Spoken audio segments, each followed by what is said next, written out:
Cool Illusions Exist stream, which now I have a program called Illusions Exist, so this had to be rebranded as the Ill Existence stream.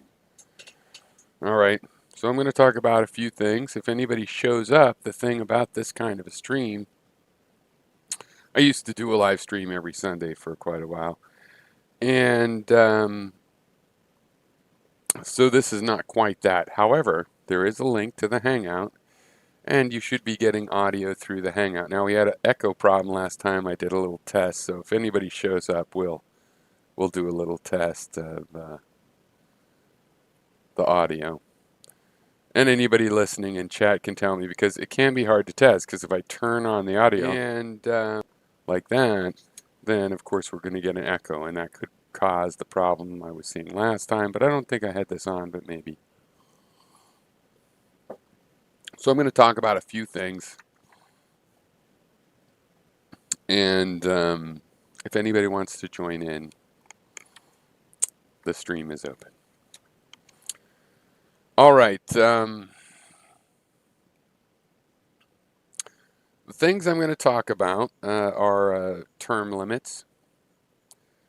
A lot of people have some weird ideas about term limits. I want to straighten those out. I want to talk about the AfterPrisonShow and Joe Guerrero. Now, this is the kind of thing of why this show is not a monetized show, because this is just a channel that I happen to watch, and I want to talk about some things that have happened on it. You probably don't watch that show and have no idea what it is. And then the third thing is a little bit about bubble space, and not just bubble space, but the whole concept of theoretical natural philosophy. And sort of how that interacts with what would you call it, a scientific establishment. So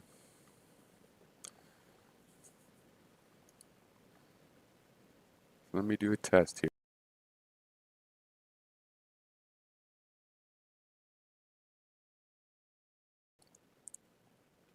Okay. All right. So again, new viewers, this is a conversational opportunity if you click on that link. Now, I don't expect that the way I've done this with no announcements will get anybody. I'll probably just go through the 3 subjects, but it is possible to look in the description and see the Hangout link, and if that doesn't work, then tell me and I'll figure out what the problem is. I gave you the link that Google supplies to share. Now, term limits. A lot of people, including some people that I love, people that I respect their political opinions from various parts of the spectrum, they like to support this term limit idea, that we should have term limits, and usually it's a sort of a meme sort of a concept where you know, I don't know, it's like there's various ways of crowing about why they should get kicked out of office with term limits, and to me it's a very odd thing. So first of all, with the term limit, you're telling people who they can't vote for by the concept of term limit. First of all, just the whole idea of term limit is a misnomer. Well, the term limit is a misnomer for the idea, because there's already term limits for Congress people. It's 2 years. Then they get kicked out. Now they can get reelected. So what people mean by term limits is like more like a term limit. Like how many terms? You limit the number of term limits that you can have. But that is a term limit. 6 years for a senator. Now, 4 years for a president. The 8-year term limit on president is like maximum term limit, or total term limit, some term limit. Some people in some nations do continuous terms. So there's a term limit for how long you can hold an office. But if you go out of office for a term, you can come back and do another section like that.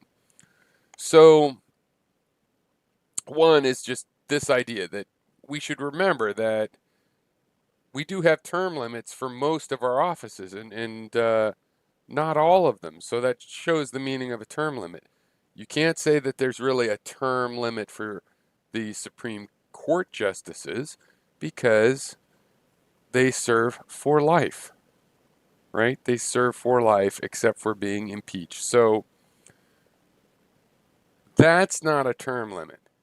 We can impose term limits on them, that'd be fine. So then they serve 12 years and they could be reappointed.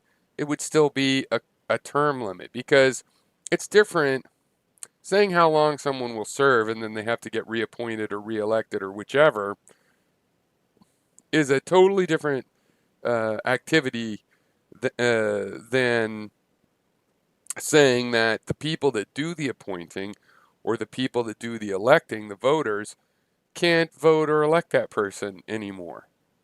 Now, in what other field do you think that having expertise is a detriment?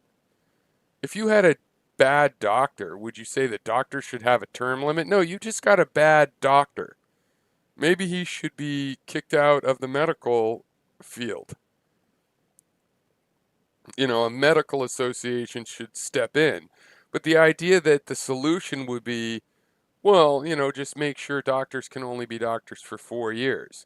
I mean, do you think the government is not complex enough that expertise plays a role, that experience plays a role?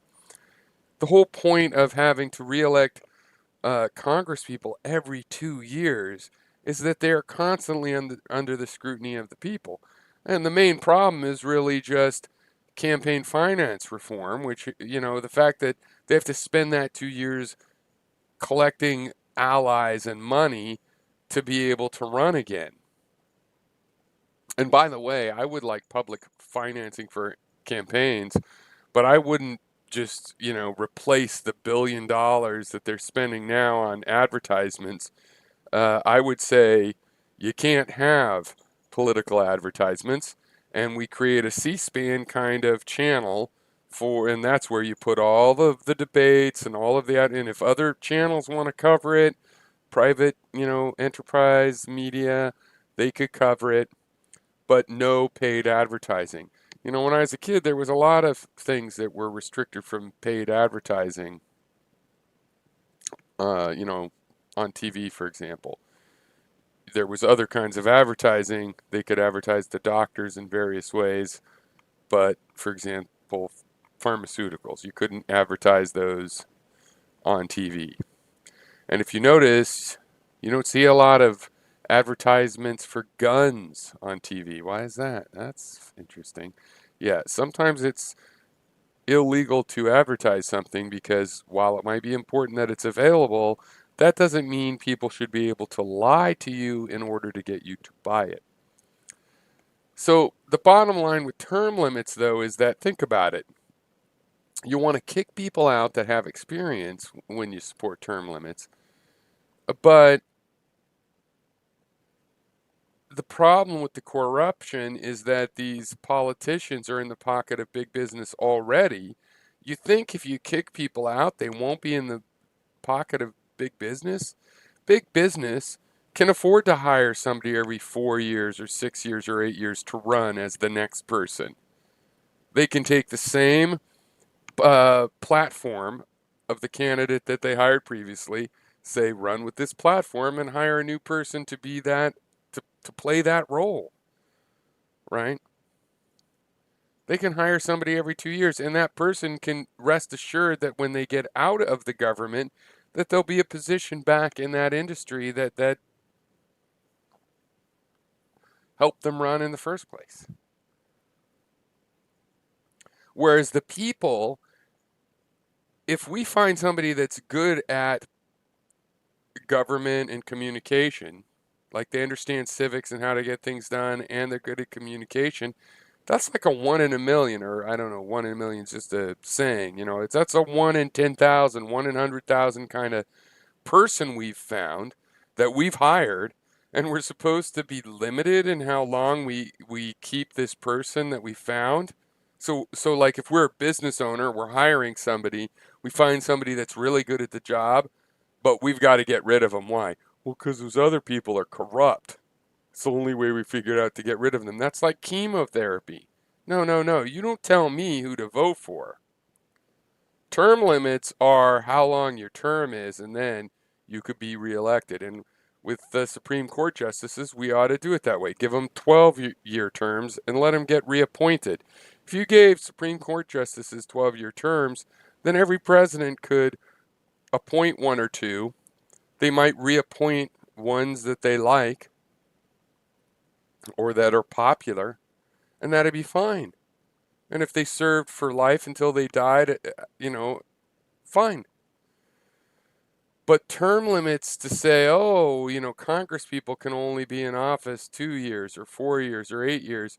No, you're just telling people who they can vote for. That's a subversion of democracy. It's a misguided idea, given that corporations could keep just hiring henchmen to always fill that rolling position. And then suddenly, it's even more true that being a congressperson is just like any other position in the corporate organization. They like to have a fresh face in that particular position. All right. So that's that. Now, here's one. And I don't know how to go into it because I want to talk about this show this channel, After Prison Show. I've been watching this for years. This guy, Joe Guerrero, was in prison for like 7 or 8 years. He was selling drugs and whatnot, and then he got out, wants to go legit. So it's the After Prison Show. He has a bunch of business ideas, which he also had in prison, in the sense that he's a little bit of an entrepreneur, maybe a hustler. We're finding, because I'm going to talk about how this is going wrong right now. Now, he came out of prison, and he had other contacts and people he'd known in prison, and he's trying to, go straight. He started a lot of businesses with the idea that he can help hire these people. And, he always kind of screws up on these businesses a little bit, because though also it's impressive. Like, he started a cleaning business, he got a lot of contracts, but he found out it was hard and that the workers don't want to work and they might not be reliable, or they might say they cleaned a house and it was shitty, and especially because he's trying to hire just ex-cons. At the same time, he finds people, obviously, that, want to get over their prison experience. And at the same time, he tells these prison stories and does prison cooking shows and stuff. Now, there was a whole explosion in these kind of prison channels. Most of them are, well, they almost all have the "don't do this, kids, I've gotten past it" kind of attitude. But most of them also just glorify and are basically telling those same kids, here's what it's like, and in a way, stories about what it takes to be hard or survive in the hard situation and whatnot. And kind of like the whole scared straight thing, it turns out that kids that are prone to those lifestyles, it makes them braver. It makes them think they could handle this kind of thing, hearing these stories. But, I really liked After Prison Show because it was a little more than that, and it's good that he's doing these business ideas and trying to do things. I had a communist friend way back in the day say the whole point of the prison industrial complex is to create convicts, the ones that want to go right and want to do a job and just put their nose to the grindstone and fix their life. They're really hardworking, cheap labor, and it's mill for the capitalist labor market. And it was the same thing when they had prison work gangs, and not allowing prison work gangs means they have to release the convicts, but then they still try to put them in getting less than they would get, right? Because you actually have some smart people that were cons or people that could be hardworking, they weren't. And once you convert them this way, so it's an interesting idea. But anyway, what if the convicts make a co-op and start, their own landscaping businesses, which he does, and all of this. But most of his businesses have failed various ways, and there's been a lot of drama where he got, people relapsed or did drugs. And the latest thing is that he's working on this flip house. He calls it Felon Flippers. And the thing is, because I thought Joe wanted to really, and this is where I'm really interested if anybody does watch this show, this channel, but I really thought he wanted to go legit. He seemed a little bit naive and bungling with some of the convicts the sketchy things he put up with. And when he bought this like $40,000 house and wanted to put $40,000 into it, which is all YouTube money, because he had a very popular channel. It's maybe declining a little bit, but he's still making a living and getting his super chats and doing his Twitch, tips and getting Twitch money and stuff. A lot of things have sort of happened. So, first of all, he got some sketchy people and some contractors that he's had blow-ups with. He's had blow-ups with his friends that are former cons. That's kind of his fault, kind of not his fault. Maybe he's being a little egotistical. The bottom line is now he's just gotten in trouble. He's just finished the house. He wanted to have it done in weeks and then months. And finally, 6 months later, it's done. And the city's on to him. He didn't get any permits at all. And he knew he needed permits, but he was like, oh, people were telling me you don't need them, do it without. But he's doing a reality TV show about fixing this house and doesn't even get the permits, and he says it's like, oh, $160 per permit. Yeah, well, that's cheap. $600 or so worth of permits before you do the work. And you have an inspector, if they want to inspect it, come in before the drywall's up. They will make you tear off the drywall and that kind of thing. He did structural stuff and jacked up the house. And it's just like, Joe, you're trying to show people how to go legit, and you've got all this YouTube money to even do an investment like this. Plus, he spent so much money on cons, like his first convict contractor, who seemed to be doing okay. No, he did all kinds of fucking things. He installed a bathtub with no drain, and nobody knew, just pouring water out and underneath the house and stuff. And that all fell through, of course. But the point is, he's got all of these. It's like you're trying to do it under the table, but the point is, you're supposed to be bringing convicts out and doing it above the table. Because I know a bunch of people in construction, and I know convicts, and people are trying to do well. And yeah, you can get jobs because there's a lot of people that want the cheaper labor, and you got to watch out though. It's one thing to want some cheaper labor from a guy that's turned his life around, giving him a chance and getting a discount at the same time. Like I say, it's questionable, but it's also possibly, just a good thing. I mean, on the individual level, the guy giving him a chance. But then a lot of the guys that want to do that and get that cheap labor, they also want to save $160. Well, it's better to get the inspections, to go legit, and you've got a channel that's making money selling the message that it pays to go straight.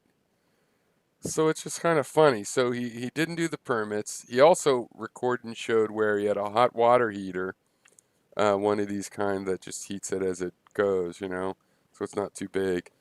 And it was wired up wrong anyway. It didn't work because probably it got fried and was all fucked up, and probably he bought another one, put that one in the box and returned it. And it's like, what?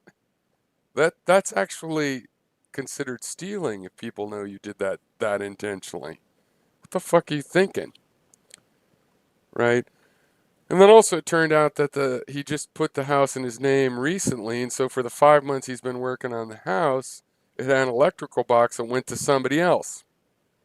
So they finally come and turn it off, and evidently his wife and him called and was complaining, and he kind of implied that he might have, what are you talking about? It's cold out. And he doesn't live there, but, and, COVID or whatever reason, because they showed up first thing in the morning, which they never do, switch the box back on, right? Which is like, wow, they're really scared of me. If the power company is scared of you, they're not scared of you. And that's probably why he got called on all the permits, because if you threaten the power company, paperwork is their friend. When you didn't pay the power and they turn your box off and you think, I want it back on right away, you go in there super nice and say, oh my God, what was the misunderstanding? That's the lie a non-convict tells. You don't go in belligerent and trying to, it's like he's getting a big head because he made money off of YouTube and he's boss of all these businesses where he's trying to do things and he's getting some work done, but the businesses don't quite make it. But he could stick with him. He's learning things. And I'm voting for him, except for I thought he was just bungling as he tried his entrepreneurial ideas. But in reality, maybe he's not over his convict ways. Not getting permits. You're doing a project that's $100,000 project, but you can't be bothered to do $600 worth of permits because people don't do that. Just shave everything. That's how you become a convict. Some people, you could, like just permit the major things and certain things that you're supposed to permit. Well, maybe you and your buddies just do them, and that's a judgment call. Okay, that's a normal person thing. But to shade on all of it, just blanketly, no permits, that's ridiculous. And so you shouldn't even use the normal person thing. You're a after prison show. You're making money after. Go ahead and be a good example. Get the fucking permits in life. So I'm really disappointed in that. We're going to see what's going on with that because that's what's going on with that. Oh, you did, Jay Troy. Yeah, I watched After Prison Show. Well, I'm still watching. I've been watching it. I don't know. It must have been 5 years or something. Time flies. He was out. I don't know. Was it within the first year that I started watching him? It struck a chord because I had a cousin that was in prison that ended up coming out and doing really good, and he's a carpenter and a furniture maker now, and he's never going back. He went because he was trying to be all tough and badass. He's not really criminal minded. He never wanted to steal from innocent people, but he sold drugs and did all kind, fought with people. Of course, people that were also in the community or whatever. So trying to be tough, and he got tough, but he grew up and grew out of it. And he told me a lot of things that you see on these prison shows about what it's like and whatnot. And I find that interesting because, at least to dispel the Hollywood version. But for the people that come out of prison and make a successful monetized show on it, I certainly would prefer to see them have a theme of after prison. What do we do after? We might be marked by prison and maybe we'll always have these tattoos and hell, maybe we'll get some new tattoos that look like these tattoos. Maybe we are part of this culture, but we're the ones that barbecue for fun and don't fuck up. Of course, in terms of the show, of course, if he's going to give convicts a chance, he's going to find not all of them are ready to make that transition. All right, final subject. And also the final segment in which people might be able to join. The link should be in the description. And if it doesn't work, you would have to tell me and then I would repair it. I'm just saying. All right. I wanted to say, because I talked about that bubble space idea of mine. Now, somebody was talking about the paths of a photon through if it's bubble. It's not like graph paper. And in fact, I think that these particles of vacuum particles, they would be spherical. Like if you did have soap bubbles. And remember, it's not soap bubbles. So the dynamics of how the barriers between two bubbles interact, that's going to be different. It's not exactly like the bubbles that I showed in those pictures. But in principle, just like with a soap bubble is spherical. But when you have a bunch of them and they bump into each other, they start to become hexagonal or whatever shape, depending on how many are their neighbors. And I think with the vacuum particles, they would remain essentially spherical and they probably overlap. Now, at the overlapping areas, there's different kinds of physics going on, right? Different flows and interactions of the vacuum energy. But they might not do something as straightforward as soap film bubbles, where, oh, that makes it turn into a flat surface and they become all faceted. And also these vacuum bubbles, we're talking about quantum mechanical particles, so there's superposition and stuff, and they're not rectilinear. It's certainly not that the universe is graph paper. It's more of a relativistic graph paper, so that just like the speed of light is relative to yourself, when the photon is coming through, that particle, that vacuum particle, is relative to that photon.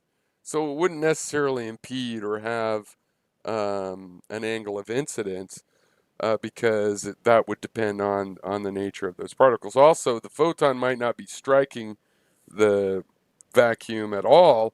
The photon has so much energy that there's a lot of these vacuum particles involved, and they're just passing energy to the next pixel.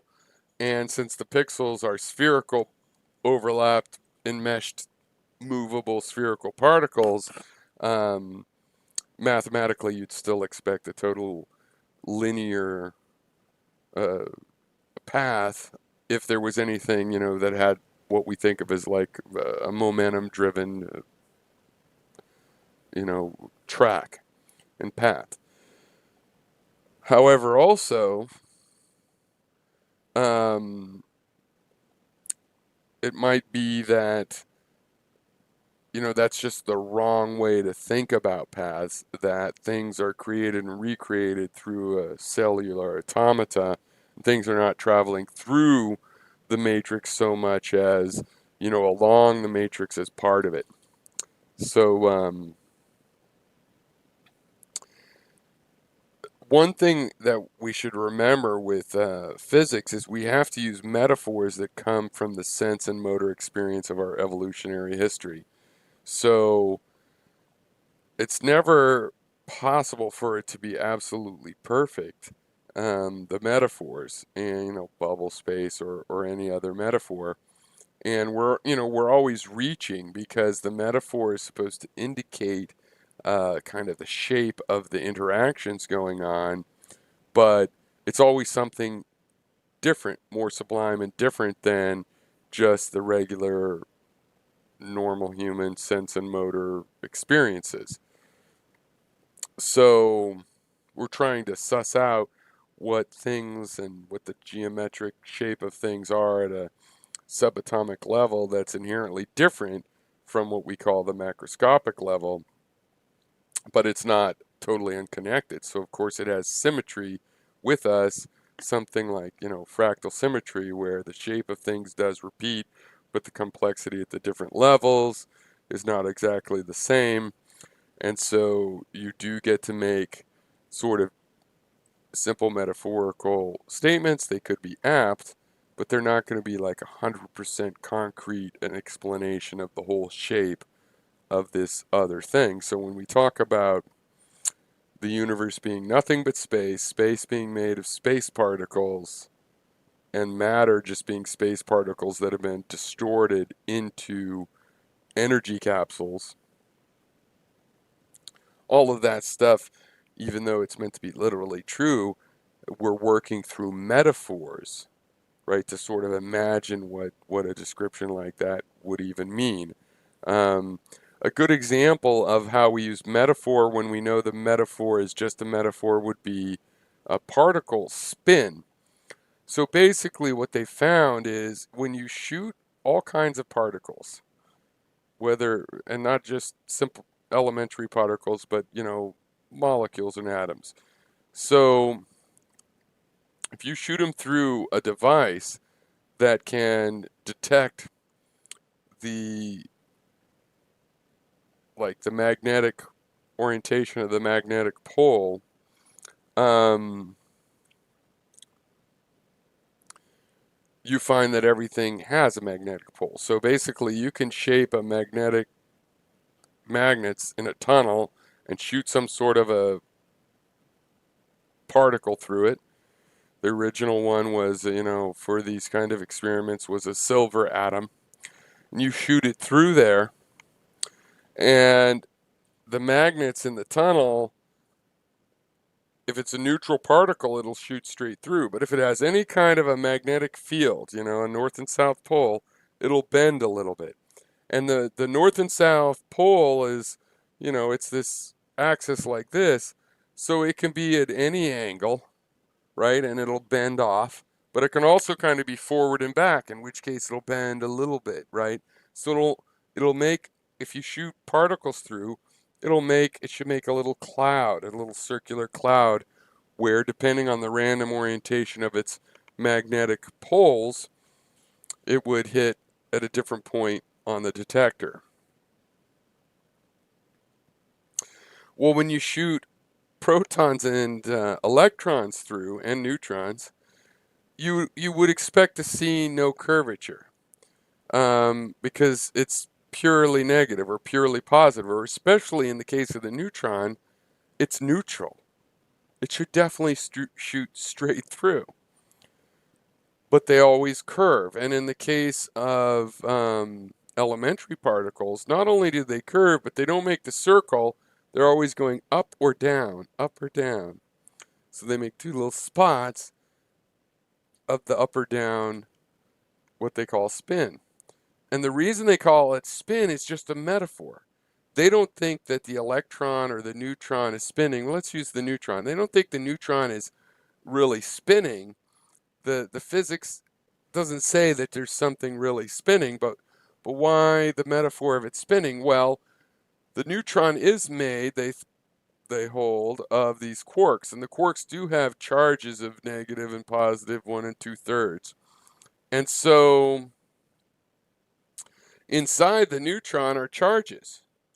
Now, if you have charges and they're spinning, that's an electric current, right? If you have for example, back to the electron, if you have an electron and it's just solid negative charge, if it were to spin, then that means there's negative charge going in a circle, which is an electric current, like electrons going in a circle, which makes an electromagnet, which gives the pure negative thing that's spinning a magnetic pole.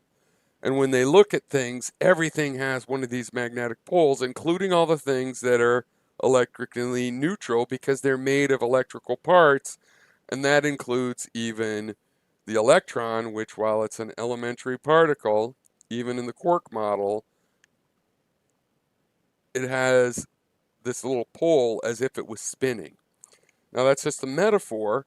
Nobody thinks that it is spinning, because when they try to figure out the size of the electron as they get it smaller and smaller, it's always looking smaller and smaller to the point where it looks more like a little kink in space that's a point source that you can get closer and closer to. There is no hard shell to it. It's a little tiny, a phenomena that ends up having this negative charge.